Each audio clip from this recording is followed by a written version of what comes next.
Mega Man fans far and wide rejoice because Capcom has heard your calls and has brought the Blue Bomber to Nintendo Switch Online. No, I'm not talking about the Nintendo Entertainment System classics, nor the X series on the Super Nintendo, but rather Mega Man on the Game Boy. That's right, all 5 of his classic monochromatic adventures are available right now to all subscribers of Nintendo's online service. Yeah, that's exciting news. But are any of these games actually worth playing? To answer that question, I decided to flip through the pages of Electronic Gaming Monthly, Game Pro, Nintendo Power, and more classic magazines to see what the critics said back when these games first came out. Oh boy, I sure hope you're a fan of formulas because that's what we're getting in this Mega Man-centric episode of Nintendo Switch Online Review Crew.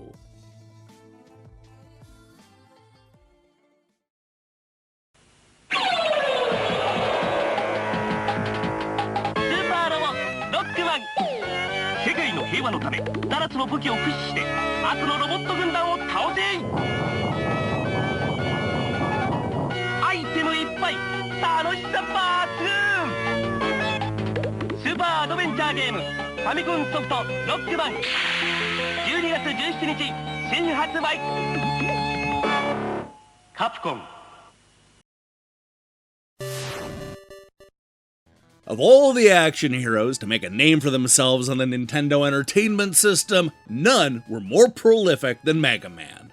Over the course of just 7 years, Capcom managed to release a total of 6 side-scrolling action games on Nintendo's 8-bit console, more than establishing the Blue Bomber as one of the biggest video game characters in the entire world. With all this hype surrounding the little guy, it was a foregone conclusion that Mega Man would eventually find his way to the Game Boy. Thankfully, gamers didn't have to wait very long. Released in 1991, a mere 2 years after the handheld system first hit store shelves, Dr. Wily's Revenge gave Capcom a chance to recycle some of the franchise's best levels and bosses, creating a brand new Game Boy game that also worked as something of a greatest hits package.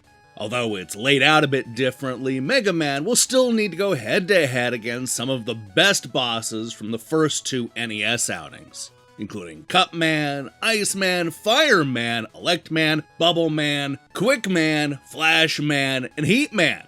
Best of all, the levels, weapons, and enemies have all been optimized to play on the smaller, blurrier handheld screen, making this a big hit with both Game Boy and Mega Man fans. But was it also a hit with the critics? Well, let's find out. Despite being extremely critical of the Game Boy in the first 2 years of life, Electronic Gaming Monthly absolutely loved Dr. Wily's Revenge. If that surprises you, then you weren't alone. Martin Alessi sounded almost embarrassed to give a Game Boy game a 9 out of 10. Okay, you actually caught me playing the Game Boy for prolonged periods of time. Honest, it's all because of this cart. Great graphics and sound, and the classic gameplay that lost nothing in the translation. Mega Man is mega awesome! Now believe it or not, even EGM's biggest Game Boy hater, Sushi X, fell in love with this package. Awesome! Truly awesome! I never thought Capcom could really pull it off, but they far exceeded my expectations. The music is righteous, and the graphics are excellent. The big surprise was the downright stupendous control of Mega Man, as few Game Boy games have this. When the smoke cleared, EGM ended up giving Mega Man Dr. Wily's Revenge an average score of 8.5 out of 10. As it turns out, this score is basically right in the middle of the rest of the pack. For example, when Game Pro reviewed the game, they gave it a solid 4 out of 5. That is, more or less, the exact same score that you saw over at Video Games and Computer Entertainment, who described the game this way. There's not much here that's really new or innovative. Mega Man is basically a science fiction Mario with lots of neat weapons. He runs, jumps, and shoots just like most of the other video game heroes, but the universe he inhabits is slick, dynamic, and full of personality. Whether you're a longtime fan of the NES Mega Man series or just a Game Boy rookie, you'll probably enjoy Mega Man and Dr. Wily's Revenge. But don't be deceived by the charming graphics and comical enemies. This is a pretty tough game, and I've got the sore fingers to prove it. Looking at the higher scores, we see Nintendo Power give the game a score of 4.3 out of 5 in their 27th issue. It's worth mentioning that they also gave the game a 4.5 out of 5 when it was re-reviewed in 1996, but we're only going to count the original review. The highest score ended up coming to us from Ace Magazine, and not just because it employed that ridiculous 1,000 point scale. Given it a score of 898, David Upchurch argued that the best thing about Mega Man is that it's so blummin' playable. Control over the man is excellent, and the action is fast, furious, and graphically clear. The only downer is the game's difficulty. It's very. Still, provided you don't mind a challenge, and playing one of the best platform-style games to appear on the Game Boy since Batman, this is an excellent buy. So go and get it! Look, I agree, this game is great and still incredibly playable. I know there were a lot of Mega Man games released this month, but this is actually a pretty great place to start.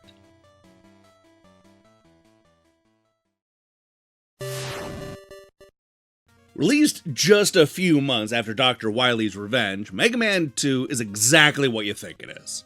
The sequel uses the exact same setup that we saw in the first game, only now we get bosses and levels that were taken directly from Mega Man 2 and 3 on the Nintendo Entertainment System.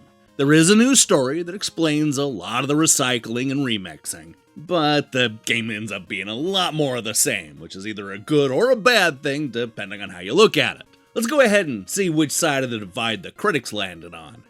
Over at Electronic Gaming Monthly, the critics were still impressed with the sequel, but not nearly as enthusiastically. This was one of those times where everybody agreed, with all 4 of the editors giving Mega Man 2 a score of 8 out of 10. Martin explains that Mega Man is back for a second adventure for the Game Boy and he's looking better than ever. Even though this is the Game Boy we're talking about, the graphics are very well done and the music is also impressive. The gameplay is near perfect, and they've even thrown in the slide move from Mega Man 3. Making cool stuff, man! Fake Ninja Sushi X echoed those thoughts. Ah! Mega Man 2! This is a good game for the Game Boy. Capcom continues to amaze us by creating nearly impossible games for difficult systems. The control is just as unbelievable as the Nintendo version, and the only thing it lacks is the vibrant colors. While Nintendo Power agreed with EGM and scored the game slightly lower, giving it a 3.8 out of 5, GamePro disagreed. They ended up giving the sequel a perfect 5 out of 5, a full point higher than the first game. Mega Man 2 is a replay of some NES classics, but that's what makes it a winner. As always, the graphics are pixel perfect, the music's easy listening, and the gameplay's greater than great. A black and white must play? Well, that depends solely on you. If you're a Mega Man game monger, then you may want to pass this one up, simply because you'll probably whip through the familiar territory in no time.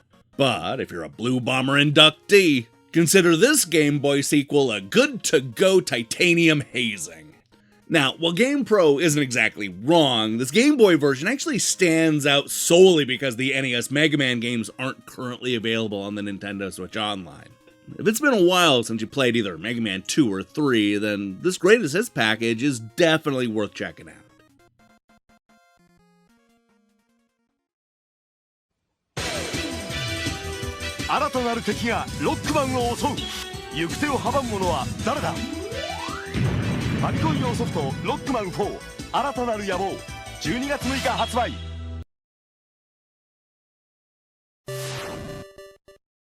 Capcom took what I'd like to call a strike while the iron is hot approach to Mega Man on the Game Boy, as this is the second Mega Man game that they decided to release in 1992. By now, you know what to expect. We get a smattering of bosses from the 3rd and 4th NES installments, including Snake Man, Shadow Man, Spark Man, Dive Man, Drill Man, and of course Dust Man. While largely just recycling what we saw in the Nintendo Entertainment System, we're at a point where everybody knows what to expect when it comes to these Game Boy installments. Let's see how that affects the reviews. Once again, Electronic Gaming Monthly gave Mega Man 3 an average of 8 out of 10, the exact same score that they gave the previous installment.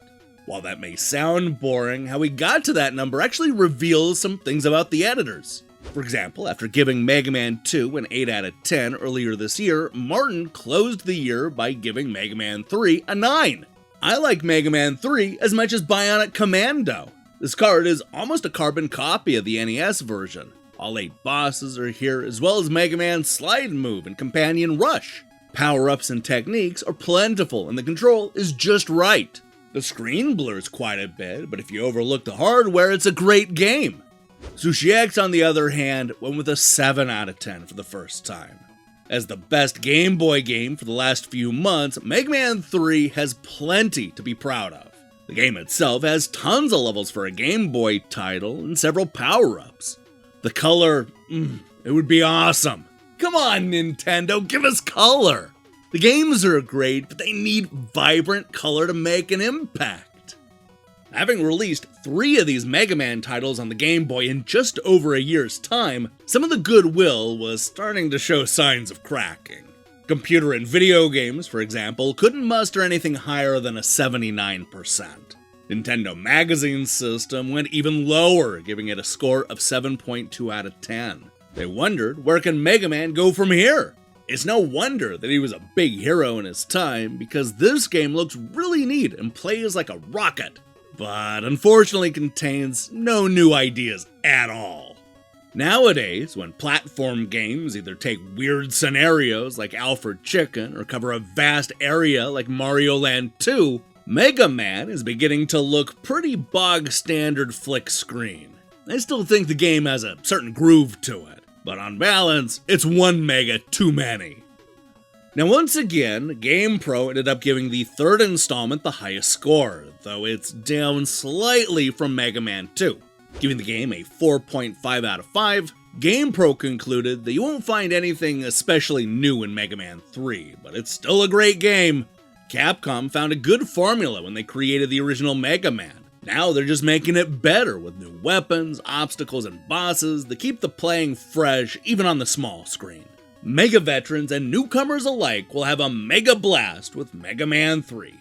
Now it shouldn't surprise anybody that Mega Man on the Game Boy is following the exact same trajectory as Mega Man on the Nintendo Entertainment System. If you played the first 2 Mega Man games on the Game Boy, then you're already gonna know if you want to play this third one.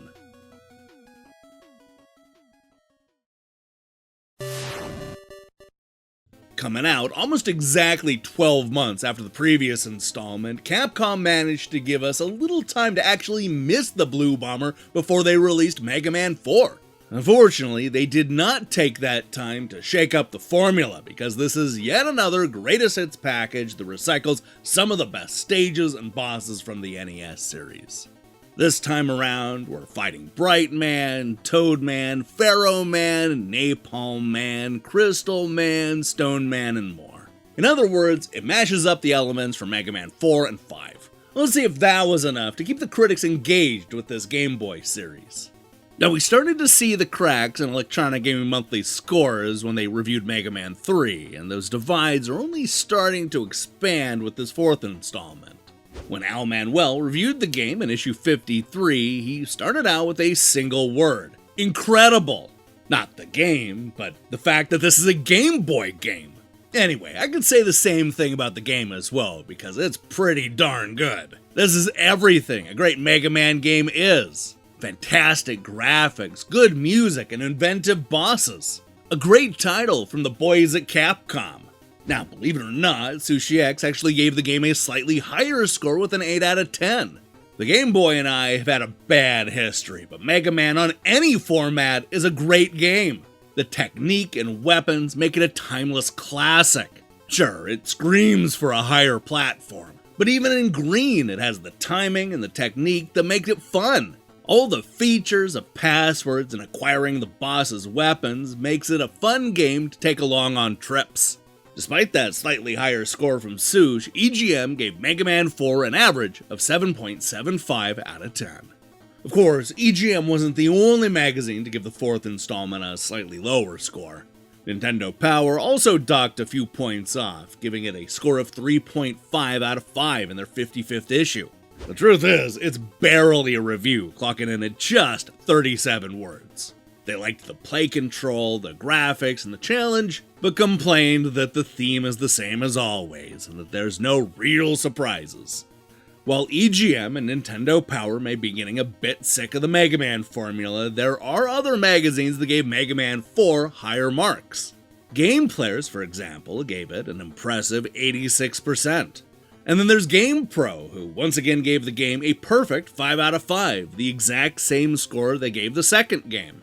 If you're a fan of the Megster, you won't be disappointed with this latest entry in the Mega Man series. Ditto if you're a casual Game Boy player who's looking for a good way to spend some battery life. Who's looking for a great challenge and hours of fun, apply Within. The man is waiting. I don't know, maybe it's just me, but there's something about GamePro and other magazines calling the little guy the man that I just don't like. But maybe that's not the most important point. Yeah, this game is fun, but man, it really is more of the same.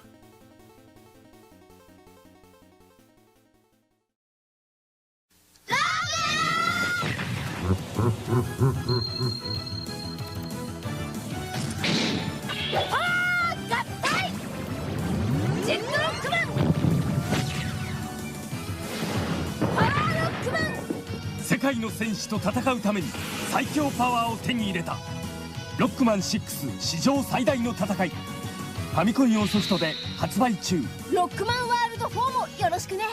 カプコン。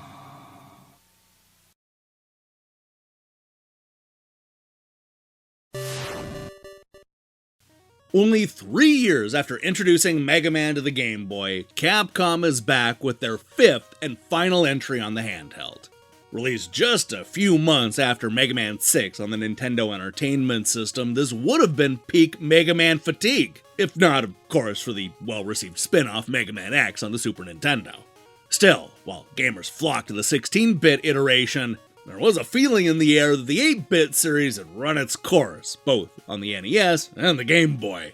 For their part, Electronic Gaming Monthly gave Mega Man 5 their lowest score yet, a 7.6 out of 10. They also gave the game a shorter capsule review, asking the question that's on pretty much everybody's mind. Will the Mega Man series ever end? The latest entry in the never-ending saga has the typical huge levels and formidable bosses with unique powers. There are plenty of weapons and other items, and one can't help but wonder how they keep cranking these Mega Man entries out and maintain such a level of creativity. This one adds a new twist to the Mega Man story. Fans of the first 4 portable entries will appreciate this one. Now, it is worth noting that the only magazine that liked Mega Man 5 more than the previous entries was Nintendo Power, but only by 1/10 of a point. Giving it a score of 3.6 out of 5, they liked the excellent action, and then it makes good use of the Super Game Boy graphics, which also look sharp on the regular Game Boy. However, the game doesn't seem long enough, especially when you sit down with it with the Super Game Boy and cruise. On the high end, we see Video Game Magazine weigh in with an 8 out of 10, which lines up with what Video Games and Computer Entertainment said about the first Mega Man Game Boy game.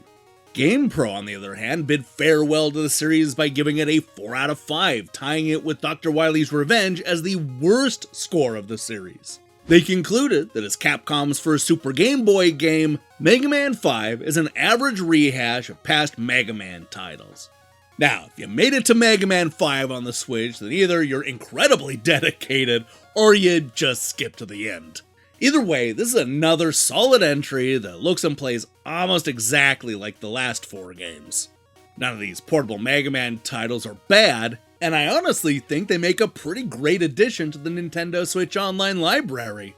Well, let me tell you, even the biggest Mega Man fan is going to have fatigue if they play all these games in a row. Maybe give some breathing room between the entries. That's my suggestion. Hey, thanks for watching me break down these classic reviews. If you liked what you saw here, then you should know that we post episodes just like this one every time Nintendo adds old school games to their online service. We have a whole playlist that covers literally every game available on the Nintendo Switch Online. So, give that a binge when you have a minute. Now here's the question I have for you. What's your favorite Mega Man game?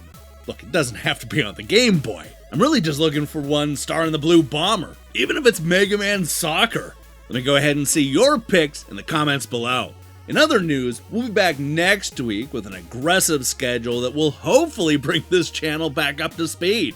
I'm also gearing up to debut a bunch of new shows, so be on the lookout for that. While you wait, I strongly recommend you click that subscribe button and support what we're doing here. Until then.